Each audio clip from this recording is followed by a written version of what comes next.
bring you up to date on some other breaking news this hour. There's been a powerful earthquake off the coast of Japan. What we're reading is a magnitude 7.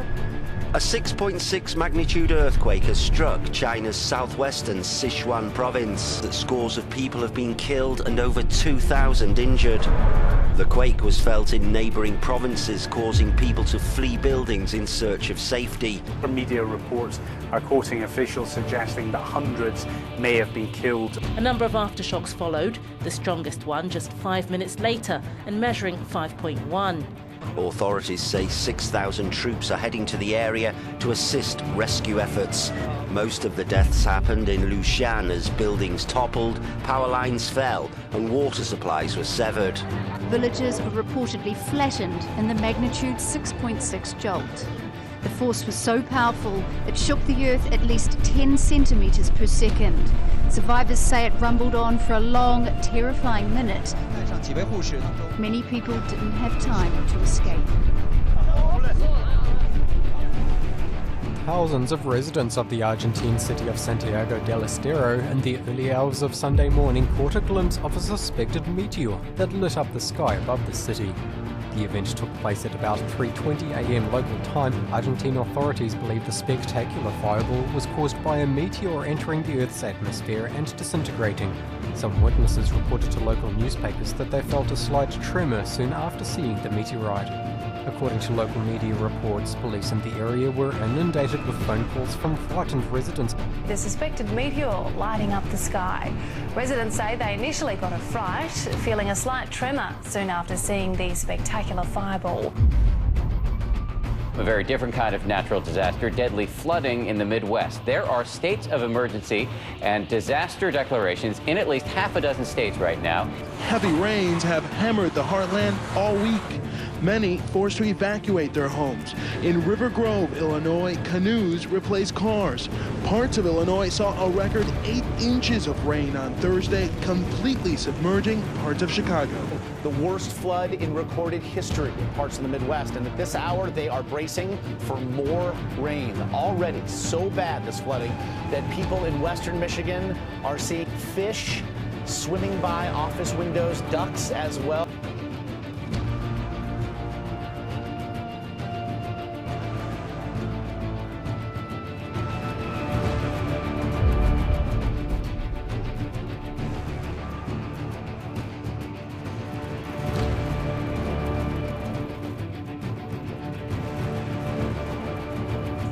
Authorities are at the scene of a sinkhole in Actol Avenue at Woodville. The stormwater drain has collapsed several metres underground, leaving a Stobie pole leaning at a precarious angle.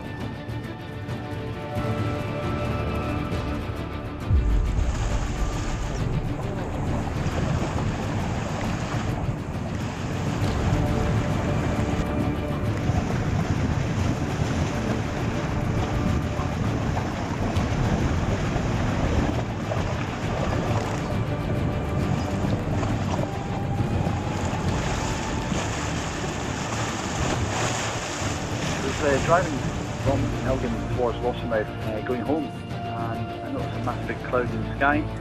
And as I was going towards it, I realised it was a giant sandstorm.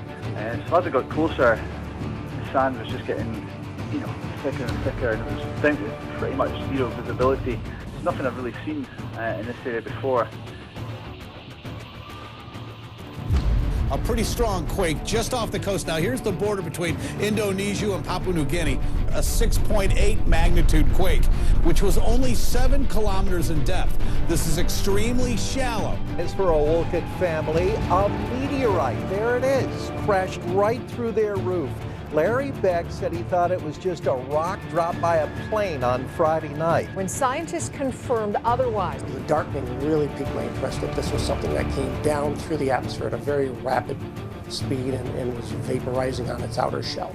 The meteorite crashed into Larry's home around 10:30 Friday night. The rock never fell all the way through. A copper pipe stopped it. A loud boom was heard along the shoreline just before that meteorite came crashing down. Those experts say it most definitely could have been that meteorite that really caused that sonic boom heard even on the Connecticut shoreline. I heard a rumble and then my whole house shook. It Do you know what that is? This is the 5th one to hit Connecticut and the 3rd to hit a house here, which is pretty unusual. Of a massive sinkhole in Lowell, Vermont. Mines Road in Lowell is closed indefinitely, and for good reason. Much of it isn't even there anymore. But a family of 3 were driving home late Saturday night in 2 different cars and ended up at the bottom of the hole. But the sinkhole that swallowed the Richardson family is 30 feet wide by 15 feet deep. A neighbor told me that Mr. Richardson was able to think fast when he saw his wife's headlights disappear and swerve in order to avoid crushing his wife and son. Now in Boulder at Folsom Street between Colorado Avenue and Taft. These crews expected to work late into the night trying to repair a sinkhole that formed near Folsom Field. Air Tracker 7 over the scene this morning as crews began assessing the damage. The hole itself is about 15 feet by 30 feet, but Folsom Street and the sidewalk along it are cracked all the way to Taft Drive. It's a massive sinkhole in Boulder. Air Tracker 7 showing the extensive damage to the road. As you can see, Folsom Street behind me still torn up. The sinkhole in the center of the road. A 6.2 magnitude earthquake which has hit New Zealand. It rattled New Zealand's Kermadec Islands, 124 kilometres south of Raoul.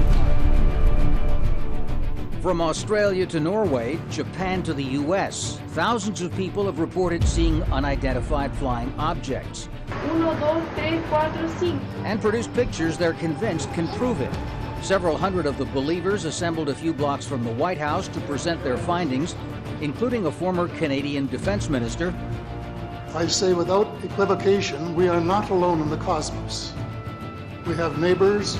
We should try to get to understand them. And phoning in his testimony, one of the American astronauts who landed on the moon. There's a number of us that have had these types of experiences to say, yes, we're not alone. We have been visited. A 20-foot deep sinkhole opened up in Taylorsville last night, forcing traffic lanes to be closed until at least Monday.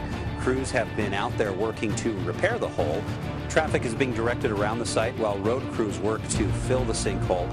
All north and southbound lanes on 32nd West and 54th South will be closed. The community of Bayou Corn is making headlines around the world. Since it formed last August, the sinkhole in Bayou Corn has continued to grow. It's 160 feet deep, but 13 acres wide. And the ground opening up, swallowing trees, wildlife, and threatening hundreds of homes. It really sounds like something out of a movie, but this is the reality. This geological event is truly one of a kind.